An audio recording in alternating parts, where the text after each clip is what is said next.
Disclaimer: this story is inspired by real crime patterns, but is a work of fiction. Names, locations, and events have been changed for storytelling purposes.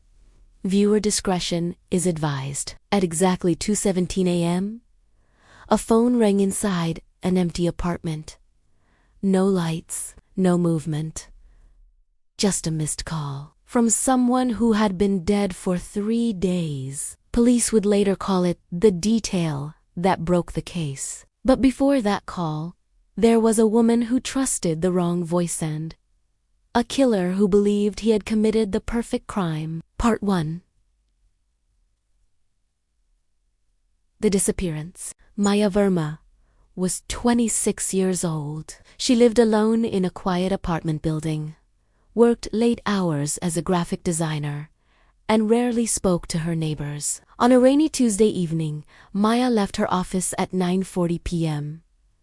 Security cameras showed her entering her building at 10:12 p.m. She never came out again. The next morning, her phone was switched off. Her laptop stayed untouched.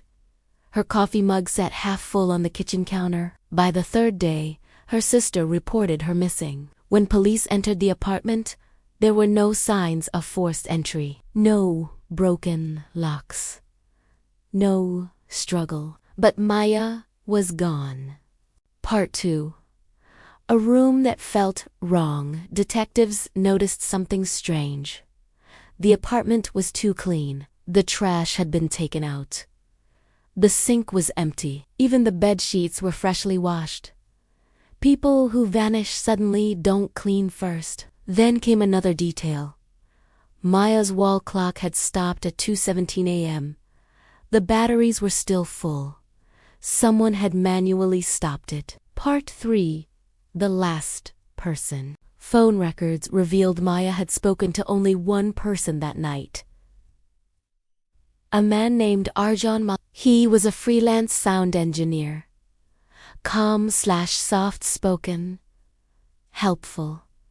Arjun told police Maya had called him in distress. She said she heard noises in her apartment. He claimed he stayed on the line until she felt safe. Then she hung up. Arjun said, "I wish I had gone there. Maybe she'd still be alive." There was just one problem. Maya's phone showed no outgoing calls that night. Only one incoming call from Arjun. At 2:17 a.m. part for the call from the dead. 3 days after Maya vanished, her phone rang. Police were inside the apartment when it happened. Caller ID showed Arjun Malhotra. Detectives answered, but no one spoke. Instead, they heard something chilling. A faint ticking sound. A pause. Then, a soft click. The exact sound of a wall clock being stopped. The call ended. Arjun had just called from his phone, but location data showed he was 80 kilometers away at that exact moment. Or so he claimed. Part 5. The hidden recording. Arjun was a sound engineer. He owned professional recording equipment. Police searched his studio and found a hidden folder on his laptop. Inside were audio files. One was labeled Room Tone _0217 WAV. The file contained Maya's voice. She was crying, begging someone to stop. Then silence. The timestamp matched the night she disappeared. Arjun had recorded the call, not to help her, but to relive it. Part 6. The confession. Under pressure, Arjun finally confessed. He had been obsessed with Maya for months. He memorized her routine, her schedule, her fears. That night, he entered her apartment using a spare key he had secretly copied weeks earlier. He never planned to kill her. But when she screamed, he panicked. At 2:17 a.m., her life ended. He stopped the clock. He cleaned the room. And he believed he had erased every trace. Except one thing. Sound remembers what walls forget. Part 7. The ending. Maya's body was recovered from an abandoned construction site. Arjun Malhotra was sentenced to life in prison. The judge said one line during sentencing. "You thought silence would protect you, but silence spoke the loudest." A stopped clock, a recorded voice, a call that came too late. Sometimes, the smallest detail exposes the darkest truth. If you want more true crime stories like this, subscribe and stay aware, because the most dangerous people often sound the most harmless. At precisely 2:17 in the morning, a phone rang inside an empty apartment. There were no lights on, no signs of movement, just a single missed call from someone who had been dead for 3 days. Police would later call this the one detail that broke the entire case wide open, a case that seemed to defy all logic. This is the story of Maya Verma, and how a silent clock and a phantom phone call revealed a truth far more disturbing than anyone could have imagined. It all started on a Tuesday morning when Maya Verma, a bright and beloved software engineer, didn't show up for work. Her colleagues were worried. Maya was never late. They called her phone, but it went straight to voicemail. After several unanswered calls, her manager contacted the police. When officers arrived at her apartment, they found the door locked from the inside. There were no signs of a break-in, no shattered windows, no forced entry. Everything seemed perfectly normal. Except for one thing, Maya was gone. The apartment was neat, almost untouched. Her wallet and keys were on the kitchen counter. Her laptop was on her desk, and her bed was made. It was as if she had simply vanished into thin air. The police began a missing person investigation, but they had very little to go on. Friends and family were questioned, but no one had seen or heard from her in over 24 hours. The last person known to have spoken with her was her ex-boyfriend, Rohan. Rohan told police that Maya had been acting distant lately, but he insisted their breakup was amicable. He seemed cooperative, but something about his story felt off. As investigators meticulously searched Maya's apartment for any clue, no matter how small, they noticed something strange. On the living room wall, a decorative analog clock had stopped. The hands were frozen at exactly 2:17. It wasn't a power outage. All the other digital clocks in the apartment were working fine. This clock was battery operated, and the battery was still good. Someone had physically stopped it. Was it 2:17 a.m. or p.m., and why?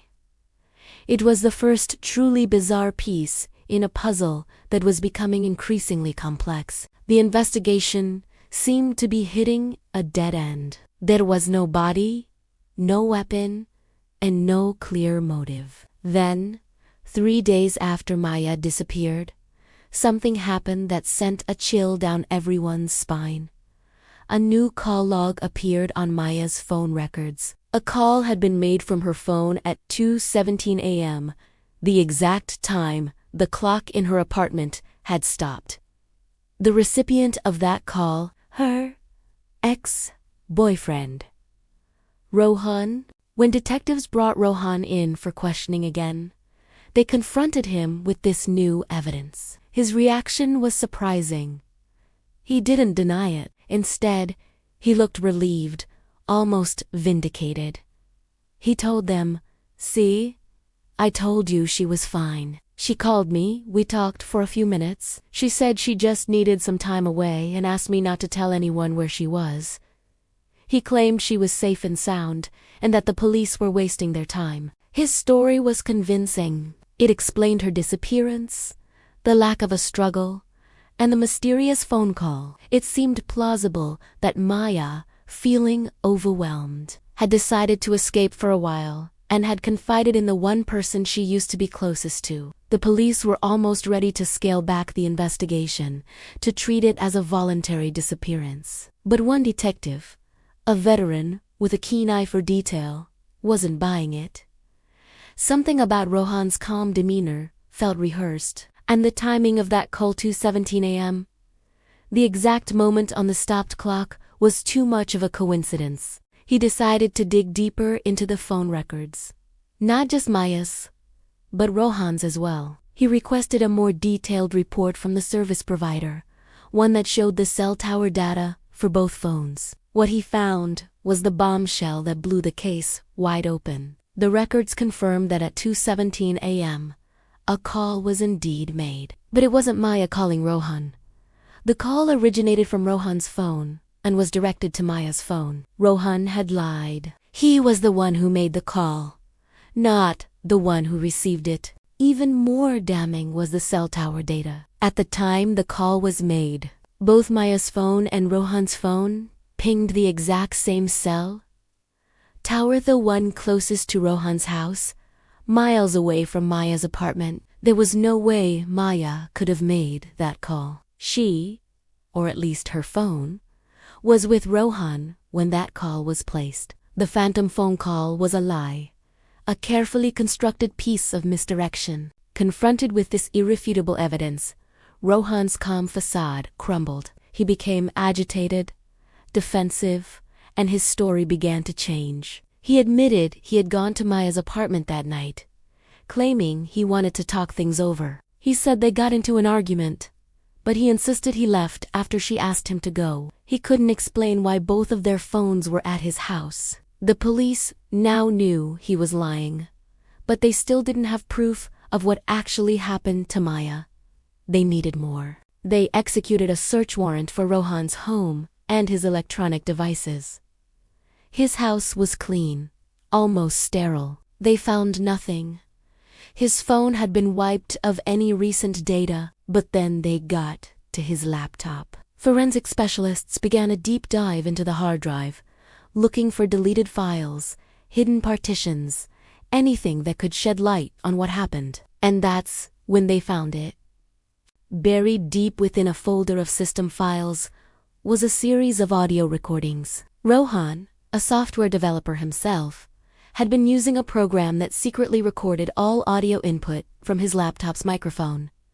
He had likely forgotten it was running. The investigators listened, their hearts pounding. The first few files were mundane, the sounds of typing, background music. But then they came to a recording dated the night of Maya's disappearance. The recording began with the sound of a door opening, followed by Rohan's voice, and then Maya's.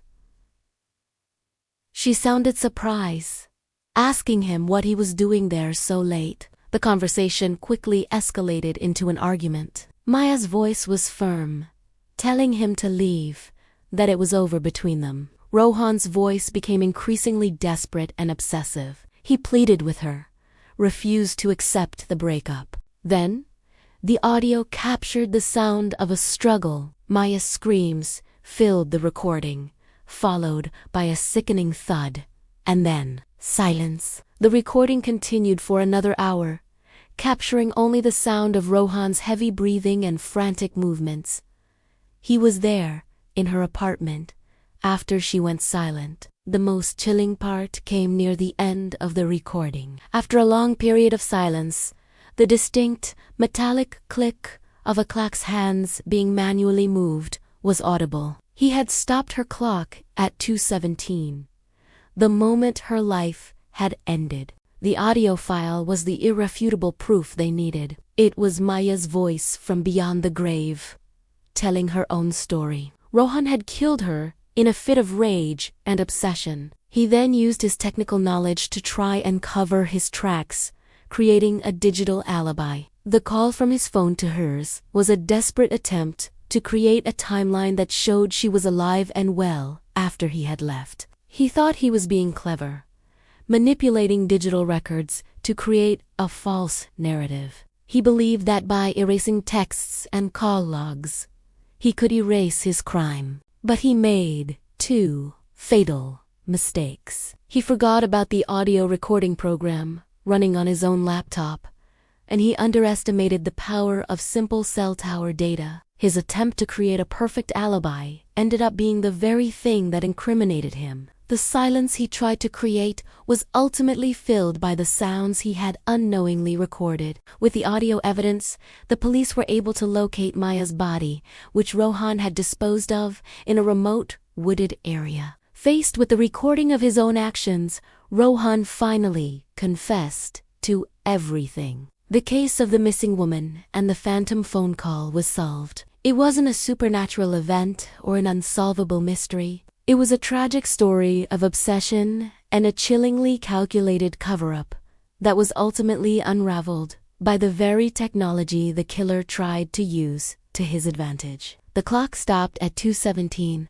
wasn't just a random detail. It was a timestamp, a final, silent testament to Maya's last moments, left behind by a killer who believed he was smart enough to get away with murder. Thank you for watching. If you found this story compelling, please like this video and subscribe to our channel for more deep dives into fascinating cases. Let us know your thoughts in the comments below. Stay safe, and we'll see you in the next one.